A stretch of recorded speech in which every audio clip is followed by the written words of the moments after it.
Good to meet you. Good to meet you. Especially at such an exciting time for you.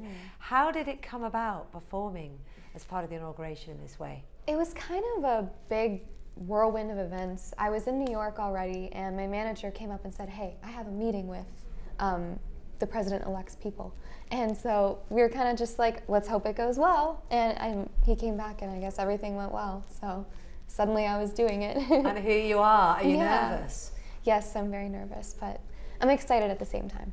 Yeah, it's a big thing. But Donald Trump won't be your first president, will he? Because you've already performed for Barack Obama. Yes. Does it feel different? Personally, no. I don't really see much of a difference because either way, it's a huge honor for me. Yeah, no difference really. And you've met Donald Trump before, I believe. Yes, a long time ago, fresh off of America's Got Talent, I performed for him in one of his hotels in Palm Beach, I think, yeah. What was he like? He was very polite and appreciative of me performing for him. It was a brief meeting, but it was still really great.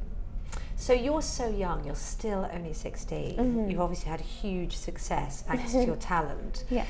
What does it feel like to be at the centre of such a kind of whirlwind of controversy? I mean, I'm kind of outside it looking in, coming to Britain. Yeah. And it feels like such a whirlwind to be involved in at such a young age. It is kind of. It's a little overwhelming, but it's something that I kind of just have to ignore and keep my mind set on my job, which is performing. You know, I can't think about everything around me or I'll get distracted. And what reaction have you had from people? I've had all sorts of reactions. I've had negative and positive, and most of the time, I mean, I can't really think about the negative. So all I need is the support from my family and friends, and I'm good. And I hear that one of the positives is that as soon as it was announced, your album Before Christmas, the sales went through the roof. They did increase, which was great, and so did my social media numbers. That was a nice bonus. So do you think in a way you may be getting new fans, people who wouldn't have normally kind of tuned into your music? I do think I'm getting some new fans. Yeah, it's like a win some, lose some situation. So there are other stars who haven't taken the same approach, like Jennifer Halliday, who people in the UK will know from Dreamgirls movie that was very popular over there, have decided not to be part of it because of reaction, particularly from the LGBT community to Donald Trump and some of the things he said. And your sister is transgender. Yes. Have you had a conversation with her about performing? Of course. My sister and I are best friends, and we talk to each other about everything. And she supports me because she understands that my reason for doing this has nothing to do with politics. It's all about the honor of performing for my country. But what about the reaction from those who feel that the act of performing at this ceremony is a kind of political act? There are many stars who feel that, don't they? How have you resolved that for yourself and for your sister? I don't know. I never really saw it that way to begin with, you know? I don't involve myself with politics, so it was just never a thought in my brain. And you've got rehearsals this afternoon.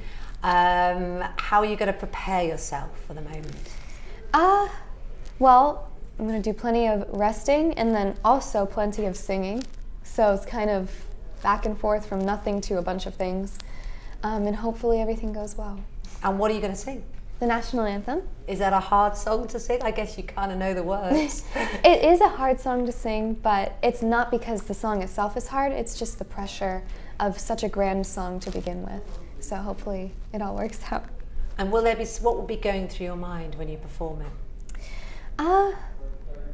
Don't mess up the words. That's what will be going through my mind. Well, it's great to chat to you. What would you say to your fans back in the UK who are kind of watching this spectacle? You're at the centre of it and we're outside looking at it. What would you say to them about your decision to perform and about the whole event? I guess I would just say that my decision has nothing to do with politics. It's all based off of the honor that I feel to perform for my country that I love. And I'm extremely thankful to all of the fans that I have.